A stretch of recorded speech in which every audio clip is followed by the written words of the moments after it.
Mheshimiwa mbunge anapokuwa hapa ni diwani mwenzetu. Mheshimiwa mbunge ambaye ni diwani mwenzetu kwa mujibu wa kanuni zetu alikwenda kutangaza mbele ya umma kwenye mkutano Green City kwamba yeye alitupeleka madiwani wake hapa.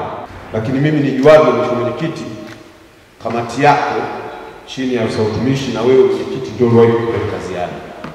Sasa ninapata ukakasi sije kaja kutuletea siku nyingine sitofahamu, sababu tulichukua fedha za halmashauri tukaenda ziara, halafu kesho kuna mtu anatangaza yeye alitupeleka ziara. Mheshimiwa Mwenyekiti, kikanuni hili jambo linakaaje? Na ninadhani ni si busara sana kama tulienda ziara kwa fedha ya halmashauri na kwa nia njema kabisa kwa mujibu wa kanuni zetu, tuliweke sawa. Kama tunakanusha kwamba hakuwahi pelekwa na mtu ziara, tukanushe na wananchi wajue. Kwa kanuni ninazojua mimi kwamba maamuzi yote huwa yanafanyika na baraza. Kwa hiyo hata uandaaji wa bajeti ambayo pamoja na ziara inakuwa ndani yake huwa inapitishwa na baraza la madiwani. Kwa hiyo hakuna mtu mmoja ambaye ataamua peke yake kwamba amewapeleka madiwani. Kwa hiyo ni maamuzi ya madiwani. Asante kwa majibu ya mkurugenzi.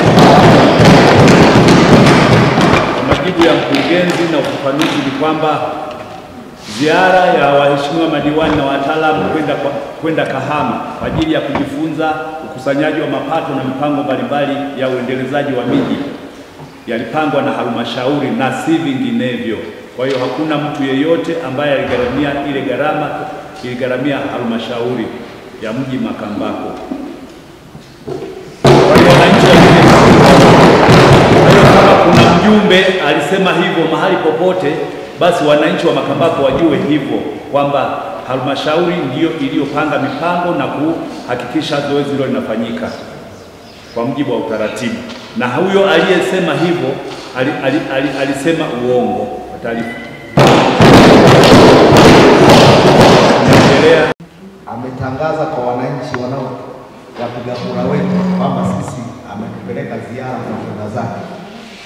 Mwenyekiti, honi kama ni busara kwamba akapeleka kamati ya maadili ya madiwani kwa ajili ya kuchukua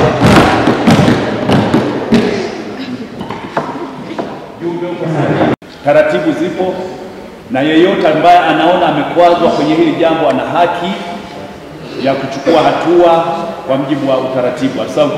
Afisa utumishi anafahamu taratibu za kufuatwa ili kufikishwa mtu kwenye kamati ya maadili.